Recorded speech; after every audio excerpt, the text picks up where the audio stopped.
সুপ্রিয় খামারি ভাইয়েরা, এখানে যে গরুটি দেখতে পাচ্ছেন, গতকালকে তাকে একটা ট্রিটমেন্ট দেওয়া হয়েছিল, আজকে আসছি ফলো আপ ট্রিটমেন্ট দেওয়ার জন্য।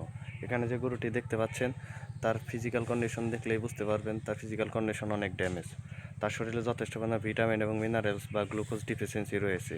গতকাল রাতে তার শরীরে প্রচুর কাঁপুনি ছিল এবং তার ফিজিক্যাল কিছুটা প্রবলেম ছিল। যাই হোক, তো ওই জন্য ট্রিটমেন্ট দিয়েছি। আজকে আসছি ফলো আপ ট্রিটমেন্ট দেওয়ার জন্য। আপনারা অবশ্যই দোয়া রাখবেন যেন আজকে ট্রিটমেন্ট দেওয়ার পর সে যথেষ্ট সুস্থ হয়ে ওঠে।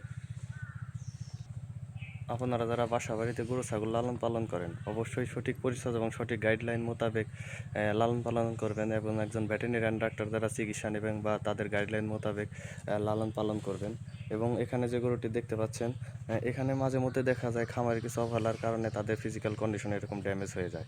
যাই হোক, এখানে আসছি তাকে পরিপূর্ণ চিকিৎসা দিব। দোয়া রাখবেন যেন সে দ্রুত সুস্থ হয়ে ওঠে এবং যে কোনো সমস্যা এবং যে কোনো পরামর্শের জন্য অবশ্যই যোগাযোগ করবেন। ধন্যবাদ।